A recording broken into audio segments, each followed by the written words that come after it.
Dito sa Maynila, maraming kababalaghang nangyayari. Isa na ako sa saksi dyan. Tawagin niyo na lang akong Jepoy. Nagtatrabaho ko noon bilang isang tricycle driver dyan sa may Pandakan. Umaga, gabi, mainit, maulan, bagyo lumilindol, marami na akong nasaksihan. Ganun talaga pag nagbaboundary. Kailangan mong makuha ang kota mo sa araw-araw, kundi lugi ka. Wala kang kita. Hinubog na ako ng panahon sa pagtatrabaho. Pero isang insidente noon ang hindi ko makakalimutan. Maulan ang gabi nito. Napa-night shift ako noon kasi noong umaga, umattend ako ng graduation ng ate ko. Binata pa ako ng mga panahon nito. Wala pa naman akong pamilya. Pinagpapahinga nga ako ng pamilya ko eh. Huwag ko pinapagod ang sarili ko pero sabi ko, sayang naman ka ako kung hindi ako papasok ng araw na yun. Kaya kahit maulan, tumambay ako sa paradahan ng tricycle. Nag-abang, matumal. Uuwi na nga sana ako eh. Pero biglang may pumunta na isang babae. Sakay ka, ate? Oh. Sumakay doon sa loob ng tricycle ko ang babae. Pinaandar ko ang motor. Tinanong ko siya kung saan siya pupunta. Diyan lang ako sa may simbahan. Wala siyang binanggit na simbahan. Pero ang pinakamalapit kasi na simbahan doon sa may Pandakan ay yung San Fernando de lo Parish. Nasa bandang pako na ito. Kaya akala ko doon siya nagpapapunta. Dahan-dahan lang ako noon. Kahit wala namang masyadong sasakyan kasi maulan nga at may bagyo. Papito-pito pa ako nito, pasipul-sipul pa. Pagkatapos ka ako kumayatid, uuwi na ako kasi nakakuha na ako ng panggas eh. Pwede na yun. Habang nagmamaneho, napansin ko sa loob na yung babae nakasuot ng kulay puting bestida. At napansin ko na parang basang-basa rin ito. Wala rin siyang suot at tsinelas noon, as in nakayapak lang talaga. Miss, ayos ka lang ba? Nawawala ka ba? Siyempre tinanong ko kasi baka mamaya na-rape, naglayas o kung ano man. Pero hindi nagsalita ang babae. Nagpatuloy na lamang ako sa pagmamaneho pero pasulyap-sulyap ako doon sa babae. Hindi nagtagal. Narating ko na rin ang nasabing simbahan. Huminto ako doon sa may harapan. At maya-maya, bumaba ang babae. Nagpapaulan lang siya. Miss, ayos ka lang ba? May problema ba? Maraming salamat. Lumingon sa akin yung babae at maya-maya ngumiti. Sabay parang aparisyon na naglaho na parang bula. Napanganga na lamang ako. Natameme, hindi nakapagsalita. Siguro mga kalahating minuto rin akong ganoon. Pero natauhan lang ako nang may bumusina sa aking likuran. Isang jeep. Nakaharang kasi ako doon sa dadaanan niya. Doon na ako natauhan. Mabilis na nagmaneho pabalik sa bahay namin. Yung nanay at tatay ko nga inaabangan pala ako sa pag-uwi. Tinatanong kung ayos lang daw ba ako. Bakit daw ako namumutla? Kaya sinabi ko ang naranasan ko. Nako. Nung nakarang 2 araw, minasagasaan na babae doon. Dead on the spot. Basag yung bungo. Doon mismo sa tapat ng simbahan. Namatay. Baka yun yung nagpakita sa'yo, anak. Kinilabutan ako nang marinig ko yun. Wala nun. Hindi na talaga ako bumiyahe ng gabi. Hello, Sir Paul. Share ko lang tong kwento ko. Pero bago yan, shoutout po muna sa mga team tambay, mga tropang emperador ng DOS community dito sa may Makati.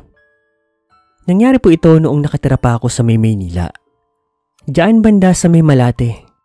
May negosyo kasi ang pamilya ko diyan na isang restaurant noon. Sa ibaba yung restaurant namin, sa taas yung bahay namin. Chinese restaurant po yung negosyo namin noon. Noong mga panahon na yun ay medyo malakas po ang negosyo namin. At isa ako sa mga humahawak nito since graduate na rin naman ako. Yung tatay ko noon, medyo malakas pa, pati yung nanay ko. Nga pala yung tatay ko po yung Chinese, yung nanay ko naman po Pilipino. Anyway, heto na nga. Isang gabi, naatasan ako noon na magbantay. Nga pala 24 hours po yung restaurant namin. Manager, kahero, waiter, all around po ang trabaho ko noon. Malaki naman ang binibigay sa akin ni daddy ko kaya ayos lang. Alas 3 na madaling araw ay marami pa kaming customer nito. Malakas kasi talaga yung kainan namin na yun, 24 oras. Sinasadya talaga at kadalasan kinakainan nyo ng mga lasing, yung mga nagpapawala ng hangover. Isang tipikal na madaling araw. May customer kaming pumasok noon. Dalawa po sila, lalaki at babae. Yung suot nila leather jacket, naka-face mask, sombrero. Noon kapag naka-face mask ka, iba ka, kakaiba ka. Unlike ngayon na normal ka. Pag naka-face mask ka noon, para kang kriminal. Para ka nagtatago sa batas. Alam nyo naman yan. Ganun pa man, syempre as a business owner, hindi kami pwede maging judgmental. Tatanggapin namin sila. Lumapit sa amin yung dalawang customer na yun. Umorder sa akin. Anong sabaw ninyo? Meron po kaming wonton. Yun na lang, sige, 2. Maya-maya na isave na rin sa lamesa nila yung wonton. Tapos napansin ko na parang hindi naman sila kumakain. Medyo naging abala ako noon kasi sunod-sunod ang pagpasok ng customer namin at may lumalabas din syempre. Tumutulong din ako sa paglilinis pero maya-maya, umalis na rin naman po yung dalawang tao na yun. Nagbayad naman sila. Pero pinagtaka ko, hindi naman nila kinain yung order nila. As in hindi nila ginalaw. Ultimo yung kutsara. Taka naman ako. Bakit ka ako ganun? Inutusin ko naman yung isang waitress ko na linisin yung pinagkainan nila. Pero nagulat na lamang ako nang bigla itong tumili. Nakakarinding sigaw. Siyempre lapit naman ako. At nagulat na lang ako sa tinuturo ng waitress ko. Isang paper bag na ang laman, ulo ng tao. Pugot. Fast forward, nagdatingan ng mga pulis yung mga investigador. And it turns out, yung dalawang tao na yun, yung lalaki-babae, serial killer. Iba ang trip sa buhay. Pumapatay, tapos iniiwan yung iba't ibang parte ng katawan sa mga restaurant. Yun ang trip nila. Hindi nga nahuli yung dalawa na yun eh. And as of today, wala na akong balita sa kanila. Hindi naman natigil yung operation ng restaurant namin doon. Nahinto lang ito noong namatay ang daddy ko. Gustuhin ko mang ipagpatuloy ang negosyo. Nalulungkot lang ako kasi kapag nandoon ako, nade-depress ako. Nalulungkot ako sa memories namin ng daddy ko. Although sinalo naman ang business na iyon ng pinsan ko at ibang restaurant na ang nakatayo doon ngayon. Yun po ang kwento ko, Sir Paul. Dito na lang po. Bye-bye. Probinsyano ako, Sir Paul. Kaya kapag napupunta ako ng Maynila, bagong-bago talaga sa akin. Yung mga gusali, yung mga simentadong daan, yung mga sasakyan. Yung usok dati ng mga sasakyan, bangong-bango ko. Nilalanghap ko pa yan. Pero nagbago ang mundo ko, ang pananaw ko, dahil sa isang pangyayari. Naghahanap ako ng trabaho noon. Apply dito, apply doon, pasa ng resume, pasa ng biodata. Lahat ng guard, lahat ng factory, lahat ng building, pinasahan ko kahit anong trabaho ka ako kahit janitor tatanggapin ko. Hanggang isang araw sa wakas, natanggap na rin po ako sa trabaho. Bouncer, sa isang club.